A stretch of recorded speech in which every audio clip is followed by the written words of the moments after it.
कोल्हापूर शहर, कोल्हापूर जिल्हा आणि संपूर्ण महाराष्ट्राचं लक्ष साहेब ह्या प्रभागात लागलं होतं. एकतर माझ्यासारख्या माणसाचं तिकीट कापलं, म्हणजे या कोर कमिटीमध्ये जी 5 लोकांची टीम होती त्या टीममध्ये मी होतो. आणि विशेष करून जे इतर घटक पक्ष आहेत या महाविकासमधले, शेतकरी कामगार पक्ष असेल, आप असेल, अन्य पक्ष, छोटे मोठे पक्ष होते, त्या पक्षांच्या प्रमुख लोकांच्या संगत चर्चा करायला मला तीन दिलं होतं. ती चर्चा मी केली, त्यांचं मनाचं समाधान केलं. काही या शहरामधले लोक महाविकासमध्ये प्रयत्न करत होते, ती माझ्याकडे वशील लावत होते, माझ्याकडे पाहिली येत होत्या की साहेब आमचं नाव सुचवा, आमचं नाव सुचवा.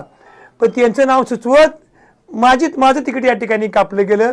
मी परमेश्वराचे आभार आहे की माझं तिकीट कापलं आणि म्हणून या ठिकाणी साहेब आम्हाला हा विजय मिळाला आणि सत्तेत बसायची संधी मिळाली.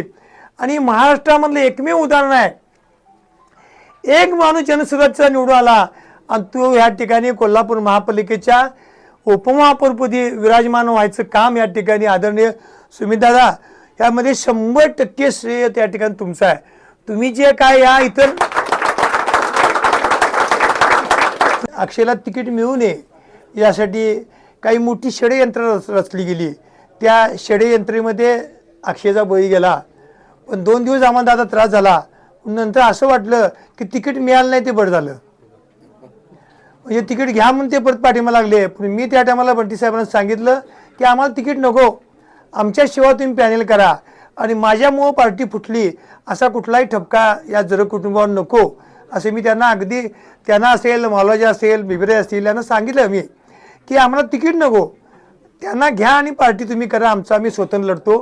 परंतु प्रदेशाध्यक्ष आदरणीय सुमितदादा आज या ठिकाणी आमच्या घराला भेट दिली, त्याबद्दल पहिल्यांदा मी त्यांचे मनापासून आभार मानतो. गेले महिनाभर दादांनी सातत्यानं या ठिकाणी अक्षयच्या पाठीवर एक मुलासमान थाप मारली, त्याबद्दल पुन्हा एकदा त्यांचे मी आभार मानतो. गेली 20 वर्ष आम्ही जरग फॅमिली सत्तेपासून वंचित होतो, म्हणून जरी सत्ता नसली तरी सातत्यानं आम्ही या ठिकाणी समाजाचं काम, समाजाच्या जे काही अडीअडचणी असतील, समाजाचे काही सुखदुःख असतील, ह्या ठिकाणी सातत्यानं आम्ही या ठिकाणी भाग घेतलेला आहे. आणि ही जी आमची टीम आहे, म्हणजे माझ्याबरोबर असणारी सिनियर लोक असतील किंवा अक्षयबरोबर असणारे तरुण त्याचे मित्र असतील, हे सातत्यानं गेले 20 वर्षे सत्ता नसूनसुद्धा आमच्या पाठीशी ही मंडळी राहिलेली आहेत. दादा, तिकिटाचं संपूर्ण रामायण तुम्ही जवळून बघितलेलं आहे. मी काँग्रेस पक्षाचा गेल्या 42-45 वर्षापासून एक प्रमुख कार्यकर्ता म्हणून या शहरामध्ये वावरलेला आहे. शहराचा उपमहापौर, माझ्या मिसेस महापौर निवडून आल्या 2दा, ते सभापती झाल्या. परंतु या तिकिटासंदर्भात अशी प्रचंड मोठा गोंधळ या ठिकाणी झाला गेला आणि अक्षयला तिकीट मिळू नये यासाठी काही मोठी षडयंत्र रचली गेली. त्या षडयंत्रेमध्ये अक्षयचा बळी गेला. पण 2 दिवस आम्हाला दादा त्रास झाला. नंतर असं वाटलं की तिकीट मिळालं नाही ते बरं झालं, म्हणजे तिकीट घ्या म्हणून ते परत पाठिंबा लागले. पण मी त्या टायमाला बंटी साहेबांना सांगितलं की आम्हाला तिकीट नको, आमच्या शिवाय तुम्ही पॅनेल करा.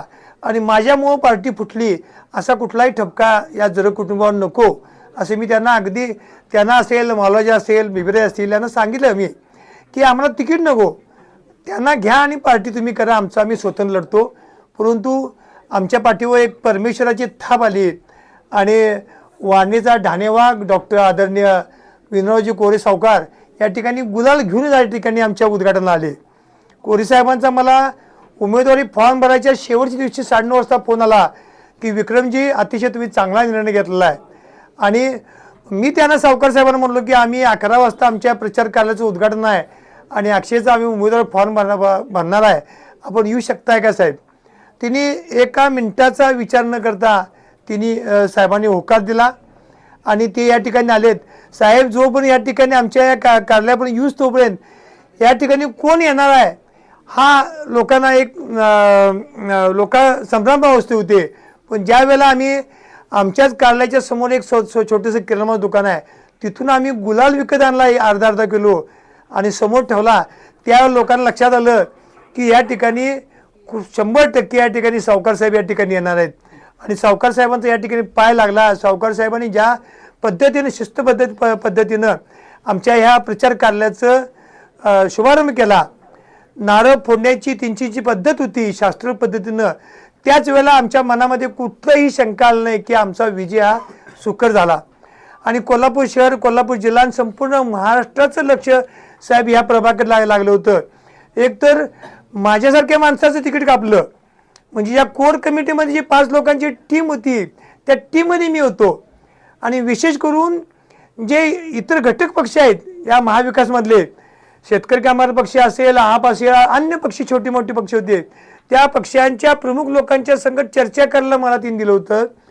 ती चर्चा मी केली, त्यांचं मनाचं समाधान केलं.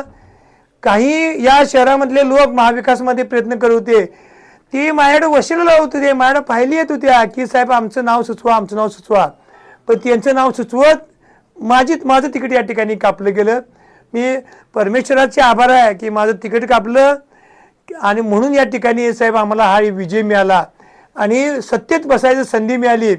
आणि महाराष्ट्रामधलं एकमेव उदाहरण आहे, एक माणूस जनसुराचा निवडून आला आणि तो या ठिकाणी कोल्हापूर महापालिकेच्या उपमहापौरपदी विराजमान व्हायचं काम या ठिकाणी आदरणीय सुमितदादा, यामध्ये 100% श्रेय त्या ठिकाणी तुमचं आहे. तुम्ही जे काय या महायुतीमधल्या लोकांच्याशी चर्चा केली, बार्गेनिंग केलं, त्यामध्ये तुमची कला होती, ती तुमची कला आत्मसात झाली. मी असं म्हणेन की तुमच्यामुळं, आदरणीय सावकार साहेबांच्यामुळं या ठिकाणी शहरामध्ये आमचं नाव झालं. आता जरा कुटुंब संपते काय अशी अवस्था या ठिकाणी लोकांच्या मनात झाली होती. मोठं षडयंत्र रचलं होतं की अक्षयला या ठिकाणी पराभव करण्यासाठी. मला 100% खात्री होती की अक्षयचा पराभव होणार नाही, कारण अक्षयच्या पाठीमागं ही तरुण मुलांची जी फौज होती, ही फौज साहेब कुठेही कंपनी पहिल्या दिवसापासून शेवटच्या दिवसापर्यंत ही फौज ही संपूर्ण या ठिकाणी कामी लागली. म्हणून या ठिकाणी साहेब अक्षयचा विजय झाला आहे. मित्र मतदारांचे आभार मानतोच. म्हणजे प्रभाग 10 मध्ये जे माझे मतदार आहेत, ज्या मतदारांनी आम्हाला मतदान दिलं त्यांचं मी आभार मानतोच. शिवाय जिनी मतदान दिलं नाही त्यांचं सुद्धा आभार मानतो की 5 वर्ष तिने या ठिकाणी अक्षयकडनं काम करून घेतलं पाहिजे. पुढच्या 5 वर्षामध्ये ज्यांना त्यांना मतदान करायची अक्षयला भावना होईल. मला खात्री आहे, मी 2दा निवडून आलो आहे, माझी मिशन निवडून आलं आहे, प्रभागाची अडीअडचणी माहिती आहेत. आणि रोज सकाळी दादा मी अक्षयला किमान 5-10 मिनटं सूचना काय देतोय, प्रोटोकॉल काय असतोय, महापालिकेचा प्रोटोकॉल काय असतोय, कशा पद्धतीने वागलं पाहिजे, लोकांची कामं कशी समजून घेतली पाहिजे, त्यांच्याबरोबर कसं वागलं पाहिजे. तुझ्याकडे अक्षयकडे बघण्याचा लोकांचा फार मोठा दृष्टिकोन साहेब चांगला आहे.